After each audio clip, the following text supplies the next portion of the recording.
શ્રી પરશુરામ ભગવાનની અતિ ભવ્ય શોભાયાત્રા નીકળી। ભીલડી ગામે શ્રી પરશુરામ ભગવાન જન્મોત્સવ નિમિત્તે શોભાયાત્રા નીકળી, જેમાં સમસ્ત બ્રહ્મ સમાજ પરશુરામ યુવક મંડળ ભીલડી દ્વારા સુંદર આયોજન કરવામાં આવ્યું। જેમાં શોભાયાત્રામાં પ્રથમ પૂજા આરતી અર્ચના કરી શ્રી આદર્શ હાઈસ્કૂલથી શોભાયાત્રાનો શુભારંભ કરવામાં આવ્યો, જેમાં બગી પરશુરામ ભગવાન સ્મૃતિ તેમજ ડીજેના તાલે આદર્શ હાઈસ્કૂલથી રેલવે સ્ટેશન રોડ, માર્કેટયાર્ડ નાળાથી હાઈવે રોડ, ત્યાંથી સેમોજ માતાના મંદિરમાં પૂર્ણાહુતિ કરવામાં આવી।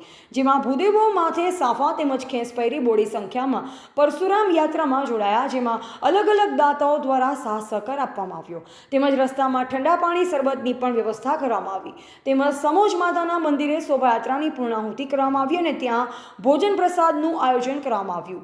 સૌ ભૂદેવો સાથે મળી ભોજન લીધું અને બહોળી સંખ્યામાં પરશુરામ ભગવાન યાત્રામાં ભૂદેવો જોડાયા હતા અને ભીલડી પોલીસ દ્વારા ચુસ્ત બંદોબસ્ત અને સાથ સહકાર આપવામાં આવ્યો। અતિ વિશાળ સંખ્યામાં લોકો શોભાયાત્રામાં જોડાયા અને પ્રમુખ સુરેશભાઈ જોશી અને મહામંત્રી પ્રવીણભાઈ જોશી તેમજ પરશુરામ યુવક મંડળ અને આગેવાનો અને યુવાનો દ્વારા સુંદર આયોજન કરવામાં આવ્યું હતું। અહેવાલ વજીરામ જોશી, ભીલડી।